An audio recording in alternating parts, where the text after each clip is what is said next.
Donc là on est à Josse, sur la commune où j'habite depuis maintenant 7 ans. Et le Willy Break, c'est le premier café ambulant de la région, le deuxième de France. On est 3 maintenant. Et en fait mon but c'est de parcourir les marchés, les événements, les salons, les foires, tout ce qui est événement et proposer du café de spécialité. C'est un café qui a une valeur éthique, qui a une valeur aromatique. J'étais dans le commerce et puis je trouvais pas trop mon bonheur. Et j'ai fait un peu de distribution, un peu de vente de pièces, etc. Et il me manquait la moto parce que moi je suis né dans un sidecar et je voulais un projet qui me ressemble. Donc le sidecar est venu naturellement. Et moi je me suis dit, avec nos petits villages, etc., notre région qui se prête beaucoup à la mobilité, ça pourrait être intéressant d'essayer d'adapter ça. Donc j'ai découvert le café chez un torréfacteur qui est à Clermont. Je travaille avec des petits torréfacteurs, petits et moyens, mais principalement des petits torréfacteurs artisans. Et en fait, je travaille avec eux de façon à pouvoir proposer une carte. L'idée, c'est que tous les mois, je vais proposer un nouveau café à mes clients.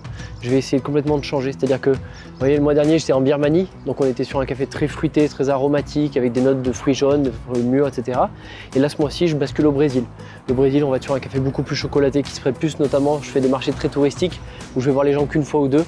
Et ça se prête plus d'avoir un café plus classique. Là, je cherche vraiment la gourmandise.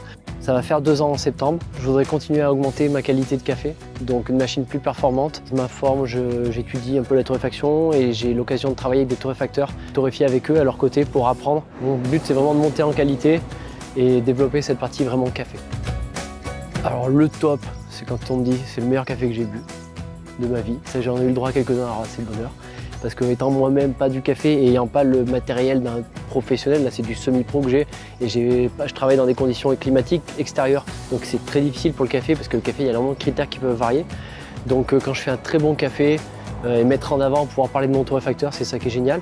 J'aime bien les gens qui me disent avec le vôtre, pas besoin de mettre de sucre, parce que ça c'est une super victoire. Parce que le sucre, c'est vraiment masquer les mauvais goûts. Donc quand on ne met pas de sucre, c'est qu'il n'y a pas de mauvaises choses à masquer.